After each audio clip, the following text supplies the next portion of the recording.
Sa bawat pagising ng araw, may isang ina na muling bumabangon upang harapin ang hamon ng buhay. Sa likod ng kanyang pagod, ng mga luha at ng mga sakripisyo, nananatili ang kanyang ngiti. Isang ngiting puno ng pag-asa at pagmamahal para sa kanyang mga anak. Ganito ang buhay ni Aling Rosa. Isang simpleng ina na mag-isa nang bumubuhay sa kanyang 3 anak na babae. Sina Lara, Mina at Ella. Araw-araw, maaga siyang gumigising upang magluto ng almusal. Kahit pagod sa paglalaba o pag-aasikaso sa bahay, sinisigurado niyang busog at masaya ang kanyang mga anak bago pumasok sa paaralan. Kilala sa kanilang barangay si Aling Rosa dahil sa kanyang masarap na luto. Mula sa adobong may tamang alat at tamis hanggang sa tinolang may sabaw na parang yakap ng ina. Isang gabi, habang sila ay sabay-sabay na kumakain, nagsalita ang panganay na si Lara. "Ma, ang sarap talaga ng adobo mo. Alam mo, naiisip ko lang, bakit hindi ka kaya magbenta ng ulam?" Napatingin si Aling Rosa sa kanyang mga anak at sandaling natahimik. Napatigil siya sa panguya. Tila iniisip kung kakayanin pa ba niya. "Magbenta ng ulam? Nako, baka hindi ko nakayanin. Ang dami ko nang ginagawa." Ngunit agad siyang sinagot ni Mina, ang pangalawa. "Ma, tutulungan ka namin. Ako ang bahala sa pag-abot ng ulam sa mga bibili. Ako naman, ma, maghuhugas ng mga lalagyan." Napangiti si Aling Rosa. Sa loob-loob niya, baka nga ito ang sagot sa matagal na niyang iniisip. Paano pa ba niya mapapalago ang maliit nilang kinikita? Kinabukasan, maagang gumising si Aling Rosa. 4:00 pa lang ng umaga, gising na siya at nagsasaing. Nagprito siya ng lumpiang Shanghai, nagluto ng menudo at niluto rin ang kanyang espesyal na pritong tilapia na palaging paborito ng mga anak. "Para sa mga anak ko to, kahit mahirap, kakayanin ko." Bulong ng ina sa sarili habang masayang nagluluto. Habang mainit pa ang ulam, inilagay ito ng mga bata sa maliliit na lalagyan at dinala sa paaralan. Doon nila ibinenta sa kanilang mga kaklase. Hindi nila inaasahan na sa unang araw pa lang, sold out agad ang lahat ng pagkain. "Ma, ubos lahat. Pati yung mga guro bumili. Sabi nila ang sarap daw ng luto mo." Masiglang sabi ng panganay. Napaluha sa tuwa si Aling Rosa. "Talaga ba? Salamat sa tulong ninyo mga anak. Kung hindi dahil sa inyo, hindi ko ito maiisip." Magmula noon, araw-araw nang nagluluto si Aling Rosa ng panindang ulam. Ang dati simpleng hapag na mag-iina, ngayon ay naging simula ng kanilang maliit na negosyo. Mas sumigla ang kanilang tahanan, mas dumami ang halakhak, at mas tumatag ang kanilang samahan. Sa bawat ulam na niluluto ni Aling Rosa, naroon ang puso ng isang ina. Pagmamahal na walang kapalit, sakripisyong walang hanggan, at pag-asang pinapatibay ng mga ngiti ng kanyang mga anak. At sa bawat simoy ng hangin ng kanyang niluluto, maririnig ang kanyang bulong. "Para sa mga anak ko ito. Hanggat may hininga ako, magluluto ako para sa kanila." Ngunit isang araw, habang abala ang mga bata sa pagtitinda ng paninda ni Aling Rosa sa kanilang paaralan, biglang ipinatawag sila ng kanilang guro. May mahigpit na bilin mula sa punong guro. Ipinagbabawal na raw ang pagtitinda ng pagkain sa loob ng paaralan. Tahimik lang ang 3 magkakapatid habang nakikinig, para bang biglang bumigat ang kanilang mga balikat. "Pero ma'am, pagtulong lang po yun sa nanay namin." Ngunit ngumiti lang ang guro at mahinahong sinabi, "Alam ko, Lara, naiintindihan ko kayo. Pero utos ito mula sa taas. Baka raw may magreklamo o baka may masaktan kung sakaling masira ang pagkain." Pagka-uwi nila, wala ni isa sa kanila ang maingay. Ang dating masiglang mga yapak ay napalitan ng mabibigat na hakbang. Pagpasok nila sa bahay, nadatnan nila si Aling Rosa na nag-aayos ng mga bagong lutong ulam. Handa na sana para sa pagtitinda kinabukasan. "Ma, bawal na raw po kami magtinda sa school." Napahinto si Aling Rosa, parang tinamaan sa dibdib. Sandali siyang natahimik bago muling ngumiti, kahit pilit. "Ah, ganun ba? Eh di wag na tayo doon. Baka may mas magandang paraan." Ngunit sa loob-loob niya, ramdam niya ang bigat. Paano na ang kita nila? Paano na ang pang-araw-araw na gastusin? Kinagabihan, habang natutulog ang mga bata, tahimik lang si Aling Rosa sa may bintana. Pinagmamasdan niya ang mga bituin at tila nakikipag-usap sa hangin. Panginoon, tulungan niyo po kami. Ayokong makita ulit ng malungkot ang mga anak ko. Kinabukasan, pagkagising ng mga bata, sinalubong sila ng ngiti ng kanilang ina. Mga anak, may naisip ako. Kung bawal tayo sa school, edi maglilibo tayo. Nagtitigan muna sila bago sabay-sabay na napangiti. Ibig sabihin, ma, magtitinda tayo sa labas? Sa kalsada?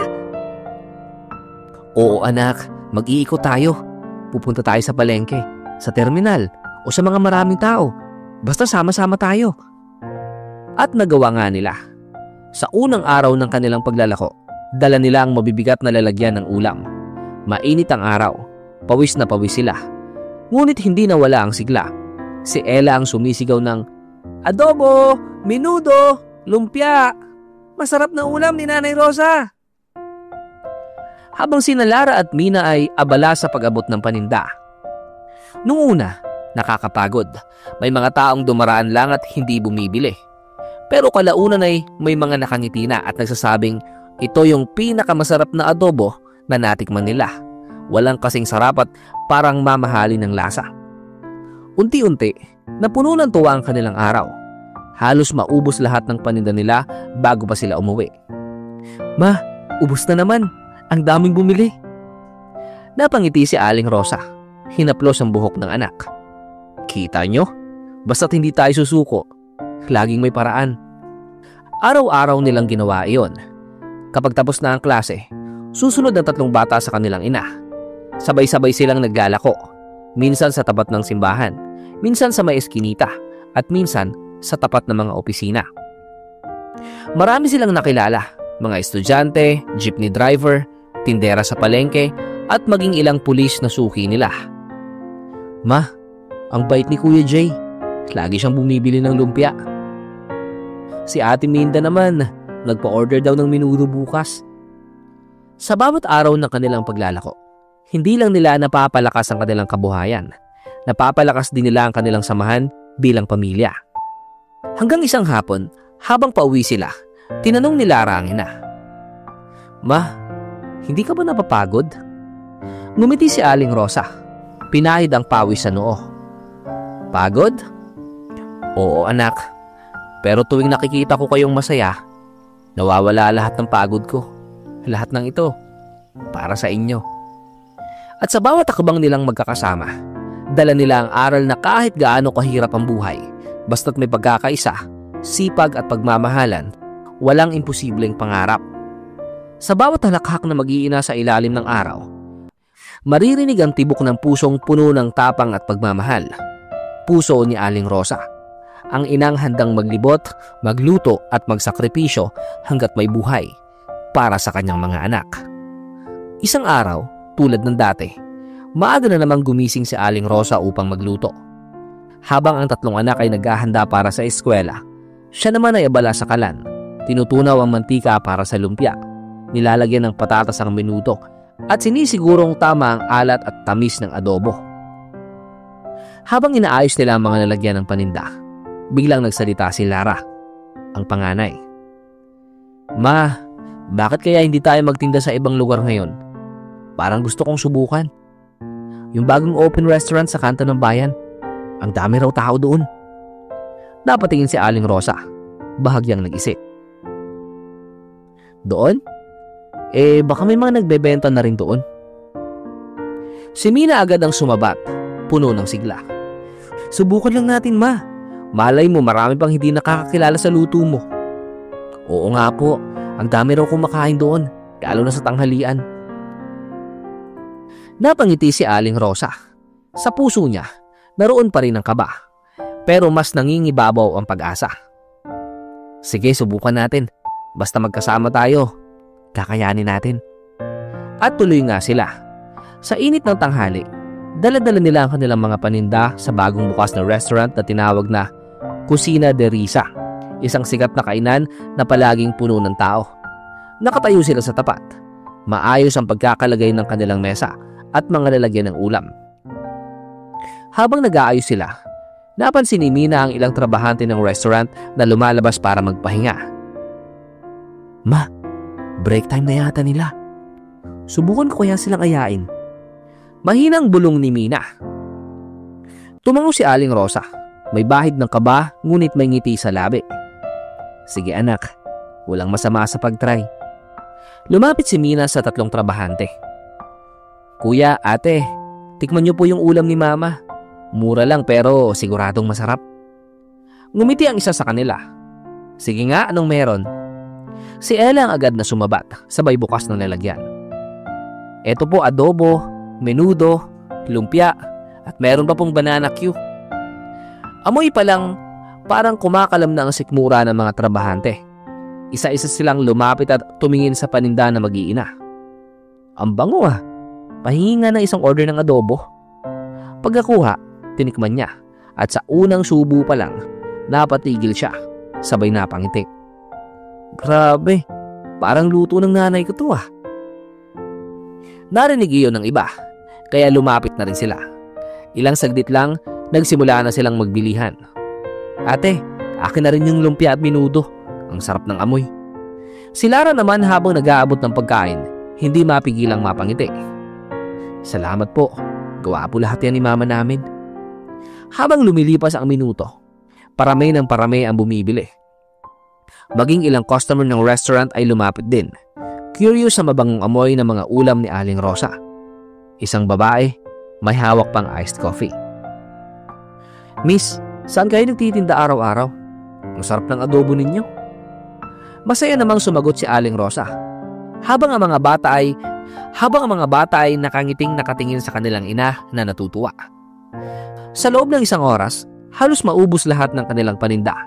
Si Aling Rosa ay hindi makapaniwala. Ang bilis. Ma, wala nang halos na tira. Ang saya, ang dami pa nating suki ngayon. Si Aling Rosa, habang pinupunasan ng pawis, napaluha sa tuwa. Salamat Panginoon, hindi mo kami pinababayaan. Habang nag-aayos na sila para umalis, may lumapit na isa pa sa mga trabahante. Ate Rosa, bukas ha, babalik kayo? Magdala kayo ng mas marami. Ubus agad eh. Sumangayon naman ang iba sabay sabing, oo nga, sabihin nyo kung anong oras kayo pupunta. Uubusin namin lahat ng paninda ninyo. Masayang sabi ng mga trabahante ng open restaurant. Hindi mapigil na mag-iina ang kanilang tuwa. Sabay-sabay silang napatawa at nagkatinginan, puno ng pag-asa. Ma, narinig niyo yun? Gusto nila ng mas marami bukas.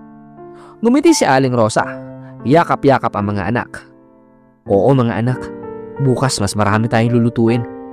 Hindi lang tayo nagtitinda ngayon, unti-unti na tayo nakikilala.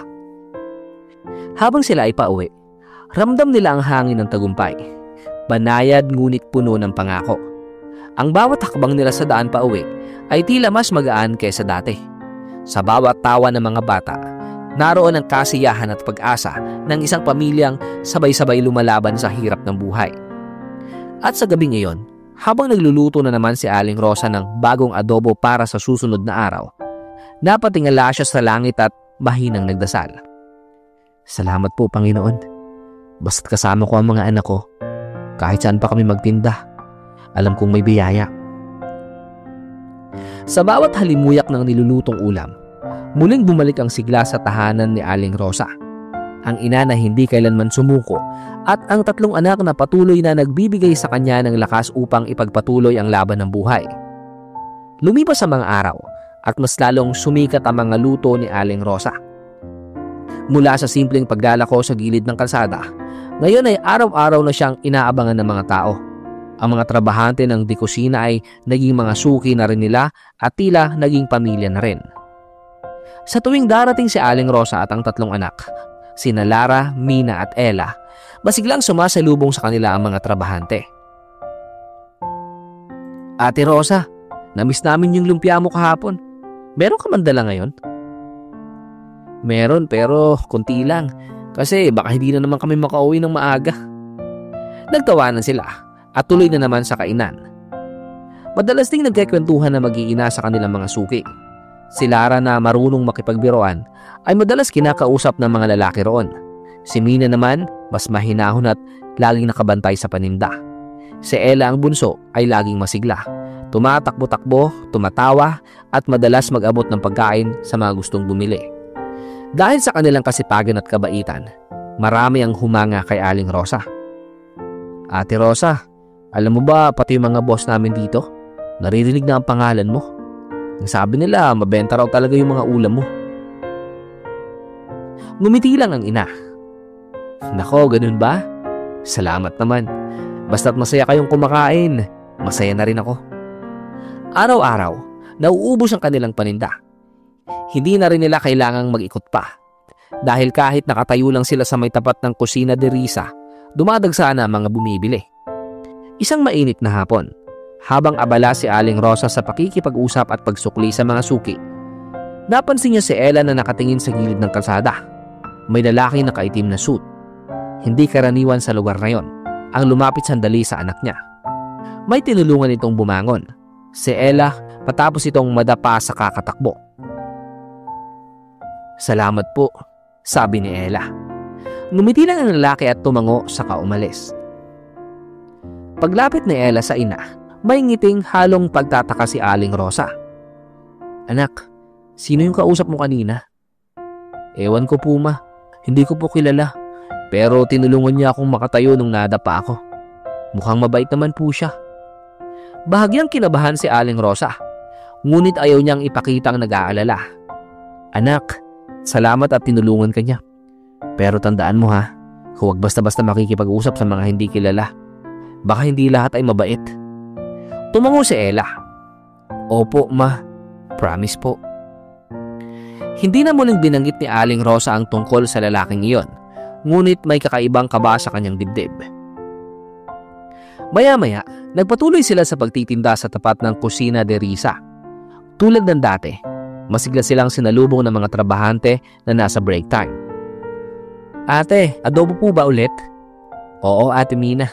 Tsaka dagdagan mo na rin ng lumpia, baka maubusan ako. Masigla ang paligid, puno ng tawanan at halakakan. Maging si Aling Rosa ay hindi mapigilan ng pagngiti habang pinagmamasa ng mga taong masayang kumakain ng kanyang luto. Subalit ilang sandali pa, may lumapit na trabahante. Tila nagmamadali at may bahid ng kaba sa mukha. Ate Rosa, pasensya na ha. Pero pinapatawag kami ng boss namin ngayon. Biglaan daw. Nagatingin na ng ilan, halatang nagulat. Ngayon? Ikakabreak lang namin ha. Oo nga eh. Pero sabi ng manager, urgent daw. Unti-unti nang nawala ang saya sa mukha ng mga trabahante. Isa-isa silang nagpaalam kay Aling Rosa. Ate, sorry ha. Babalik kami mamaya kung pwede pa. Ayos lang yon. Sige, baka meron ngang importante. Ngunit sa loob-loob ni Aling Rosa, may naramdaman siyang kakaiba. Isang kaba na hindi niya maipaliwanag. Habang pinapanood niya mga trabahanteng nagmamadaling bumalik sa loob ng restaurant, napansin niya ring parang hindi na sila nakangiti. Parang may takot sa kanilang mga mata. Tahimik lang si Lara habang pinupunasan ng mesa. Ma, sa tingin mo, may kinalaman kaya sa atin yung pagtawag sa kanila? Nagulat si Aling Rosa. Hindi niya alam ang isasagot. Hindi ko alam anak, pero sana naman wala. Nang matapos nilang ibenta ang natitirang paninda, nagpasya silang umuwi. Tahimik ang kanilang paglalakad. Ang dating masayang usapan ay napalitan ng katahimikan. Pagdating sa bahay, nagtipon silang apat sa hapag. Habang kumakain ng tirang adobo, napansin ni Lara ang malalim na iniisip ng ina. Ma, okay lang po ba kayo? Ngumiti si Aling Rosa, ngunit bakas ang pag-aalala. Oo anak, iniisip ko lang yung mga trabahante. Baka napagalitan sila dahil sa atin. Ayoko makaabala sa kahit na sino. Ma, hindi naman po siguro. Mabait naman yung boss nila, di ba? Sana nga anak, sana. Ngunit habang nakahiga siya o kahit paabala sa pagluluto kinabukasan, hindi niya maiwasang maalala ang lalaking nakashoot at ang biglaang pagtawag sa mga trabahante. Sino kaya yon? At bakit parang pamilyar ang tindig at mukha? Bakit parang sabay na nangyari ang dalawang kakaibang bagay sa isang araw? Kinabukasan, nagpasya pa rin silang bumalik sa kusina de Risa. Tahimik ang paligid. Tila hindi kasing sigla ng dati. Wala pa ang mga paborito nilang suki. Habang nag-aayos sila ng mesa, may lumapit na isang babae, isa sa mga bagong trabahante. Ate Rosa, good morning. Baka po hindi po ninyo alam, may mga pinatawag kahapon ng boss namin. Pero mukhang okay naman daw. Parang may meeting lang. Huminga ng malalim si Aling Rosa. Ganun ba? Salamat ha. Nag-aalala kasi ako eh. Wala pong anuman ate. By the way, yung boss namin, mukhang interesado raw sa luto ninyo. Narinig ko lang po sa manager namin. Nanlaki ang mga mata ni Aling Rosa. Ha? Interesado? Paano nyo nalaman? Ngumiti lang ang babae. Narinig ko po kanina. Baka gusto kayong makilala. Basta bukas daw, pumunta po kayo rito. May gustong makausap sa inyo. Tahimik si Aling Rosa. Halatang gulat. Nilingon niya si Ella na abala sa pagbibilang ng sukli at muling naalala ang lalaking nakasuot kahapon. Sa isip niya, unti-unting nagkakaugnay ang mga pangyayari. Ang misteryosong lalaki, ang biglaang pagtawag sa mga trabahante, at ngayon, ang balitang may gustong makipagkita sa kanya. Habang papauwi, nagtanong si Lara. Ma, pupunta pa ba tayo bukas kung totoo yung sinabi ng babae? Tahimik muna si Aling Rosa bago sumagot. Oo anak, pupunta tayo. Pero mag-iingat tayo ha. Hindi natin alam kung anong mangyayari. Pero kung para sa kabutihan natin, kakayanin natin. At sa gabing iyon, habang nagluluto ng adobo para sa kinabukasan, hindi mapigilan ni Aling Rosa ang kaba at pag-asang magkahalo sa kanyang dibdib. Muling nagdasal siya sa ilalim ng malamlam na ilaw ng kusina. Panginoon, kung ano man po yung darating bukas, sana para sa ikabubuti ng mga anak ko. At sa labas ng bintana, tila naglalaro ang hangin. Banayad, ngunit may dalang pagbabago. Dumating na ang araw na binanggit ng trabahante. Mula pa lang sa pagising, ramdam na ni Aling Rosa ang kakaibang kaba sa kanyang dibdib. Hindi siya mapakali habang nagluluto ng mga ulam nila. Si Lara, Mina at Ella ay abala sa pag-aayos ng mga lalagyan. Ngunit halatang tahimik din. Parang dama rin nila ang bigat ng araw. Habang naglalakad patungo sa kusina de Risa, ilang ulit huminga ng malalim si Aling Rosa. Ma, okay lang po kayo? Numiti si Aling Rosa. Pilit. Oo anak, medyo kinakabahan lang. Hindi ko alam kung bakit. Baka po kasi yung boss gusto lang magpasalamat sa masarap niyong luto. O baka may offer si mama na magluto para sa restaurant nila. Natawa si Aling Rosa kahit papano. Sana nga anak. Sana. Pagdating nila sa loob ng restaurant, sinalubong sila ng isang staff na magalang at agad silang inanyayahang pumasok sa opisina sa likod. Sa bawat hakbang papasok, mas lalo pang bumibilis ang tibok ng dibdib ni Aling Rosa. Pagpasok nila, agad nilang napansin ang isang lalaking nakatalikod, nakasuot ng puting polo, maayos ang tindig, tila isang taong sanay mamuno. Abala ito sa pagtingin ng mga papel sa mesa. Biglang hinawakan ni Ella ang braso ng ina, sabay bulong. Ma, siya yung lalaki. Yung tumulong po sa akin nung nadapa ako. Parang biglang huminto ang oras. Dahan-dahang lumingon ng lalaki. Sa sandaling iyon, natigilan si Aling Rosa. Ang lalaking kaharap niya ngayon, ang boss ng Kusina de Rosas, ay walang iba kundi ang taong matagal na niyang iniiwasan, minahal at sinubukang kalimutan. Si Richard, ang kanyang asawa noon. Richard? Namula ang mga mata ni Richard sa pagkabigla. Dahan-dahan siyang lumapit. Hawak ang dibdib na tila hindi makapaniwala. Rosa? Ikaw nga ba yan? Parang may sumabog sa dibdib ni Aling Rosa. Ang lahat ng sakit, pangungulila at alaala ng nakaraan ay biglang bumalik. Hindi niya napigilan ang mga luha. Richard? Ikaw nga? Oo, ako ito, Rosa. Sa wakas nakita rin kita.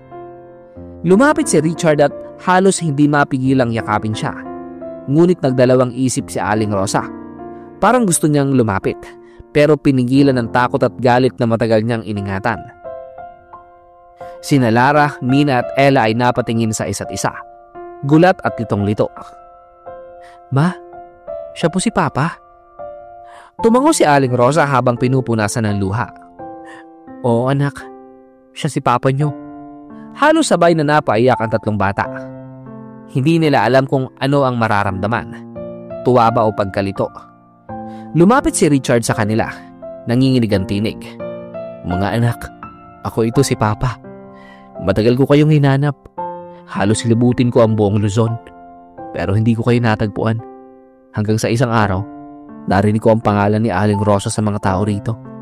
Hindi ko alam pero parang dinig ko ang boses mo, Rosa. Kaya nagpunta ako rito. At heto kayo. Tahimik ang silid.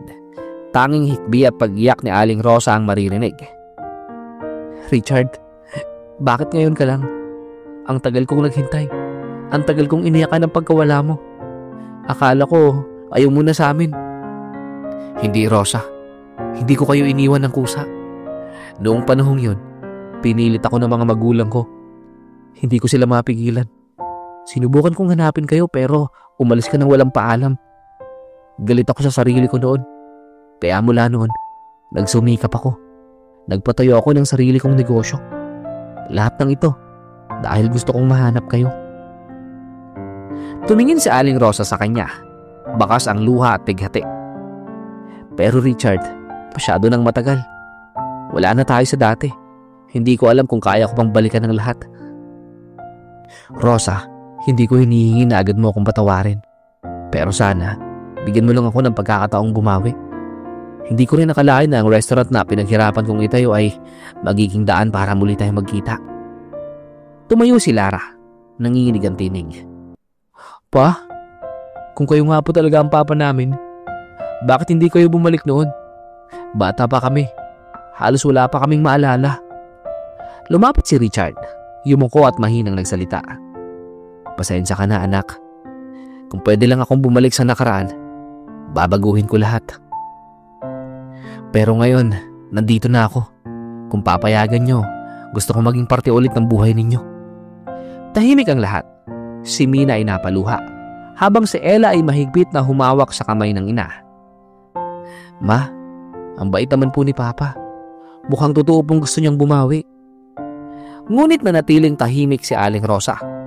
Sa puso niya, nagbabanggaan ang mga alaala. Ang saya noon, ang sakit ng paghihiwalay, at ang takot na baka maulit muli ang lahat. Richard, hindi ko alam. Matagal kong itinayo ang buhay naming mag-iina nang walang tulong ng kahit sino. Takot akong bumalik sa gulo noon. Baka magalit na naman ang mga magulang mo. Baka masaktan ulit ang mga anak ko. Umiling si Richard at lumapit sa kanya. Wala na silang magagawa, Rosa.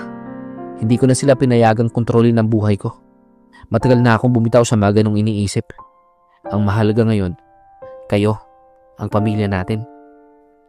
Lumapit si Richard kay Ella at dahan-dahang hinaplos ang buhok nito. Ella, anak, sorry kung hindi kita nakasamang lumaki. Pero simula ngayon, gusto kong mapunan lahat ng nawala. Ngumiti si Ella, bagaman may luha sa pisngi. Gusto ko po yun, Papa. Natawa si Richard sa gitna ng luha. Si Mina ay tahimik lang ngunit marahang tumango. Samantalang si Lara ay tila nag-iisip pa rin. Hawak ang kamay ng ina. Ma, baka naman deserve ni Papa ng second chance. Napayuko si Aling Rosa. Tila nabiyak ang puso niya sa mga narinig. Hindi ko alam, mga anak. Hindi ko alam kung kaya kong ibalik ang nakaraan. Hindi ko hinihingi na ibalik mo agad, Rosa. Ang hiling ko lang, bigyan mo ako ng pagkakataon. Kung gusto mo, tulungan kita rito sa negosyo mo. Sa halip na maglako ka sa kalsada, pwede kitang tulungan magbukas ng sariling pwesto rito sa Kusina de Rosas. Para sa inyo, para sa ating pamilya. Tahimik si Aling Rosa. Nakatingin siya sa kanyang tatlong anak, mga batang dahilan ng kanyang lakas at tapang. Nakikita niya ang mga ngiti nila at sa kabila ng takot, naroon ang pag-asa.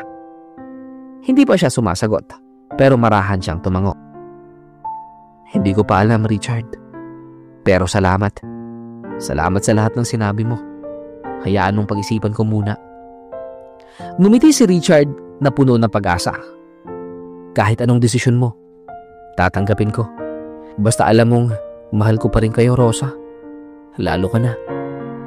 Nang umalis silang mag-iina mula sa Kusina de Rosas, tahimik lang silang naglalakad pa uwi. Si Ella ay masigla pa rin. Si Mina ay nakangiti, pero si Lara ay seryoso. Si Aling Rosa naman ay nakatingin sa langit. Sa kanyang puso, dama niya ang pagbabalik ng isang bahagi ng buhay na matagal nang nawala. Hindi niya alam kung saan ito patutungo. Pero isa lang ang sigurado. Anumang mangyari, gagawin niya ang lahat alang-alang sa kanyang mga anak. At sa gabing iyon, habang tahimik silang nagluluto ng adobo, napangiti siya sa sarili. Baka ito na ang panibagong simula. Mahinang bulong ni Aling Rosa. Lumipas ang ilang linggo matapos ang muling pagkikita ni Aling Rosa at Richard. Araw-araw ay nag-iisip si Rosa kung dapat nga bang bigyan ng pagkakataon si Richard. Sa bawat pagmulat niya sa umaga, lagi niyang iniisip kung ano ang tama. Kung dapat ba niyang sundin ang puso o ang takot na binuo ng nakaraan. Ngunit sa bawat araw na dumaraan, napapansin niya kung paanong si Richard ay tahimik ngunit tapat na tumutulong sa kanila. Dumarating ito tuwing umaga. Bitbit ang mga bagong sangkap at madalas ay kasama pa ang ilang staff ng restaurant para tulungan silang maghanda sa pagtitinda. Hindi ito humihingi ng kapalit. At sa tuwing magtatagpo ang kanilang mga mata, baka sa mukha ni Richard ang tapat na hangarin na bumawi. Isang umaga, habang nagluluto ng tinolang manok, nilapitan ni Richard si Rosa.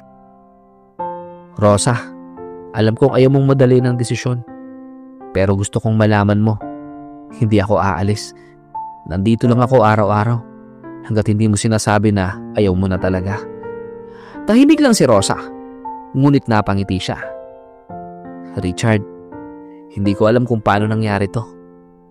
Pero habang tumatagal, nararamdaman kong parang ang bigat ng dibdib ko, unti-unting gumagaan. Siguro ito na talaga yung oras na dapat kong patawarin.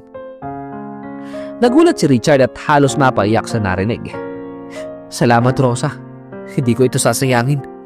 Pangako, iingatan ko na kayo. Hindi lang bilang asawa, kundi bilang pamilya. Magmula noon, nagsimula ang bagong yugto ng kanilang buhay.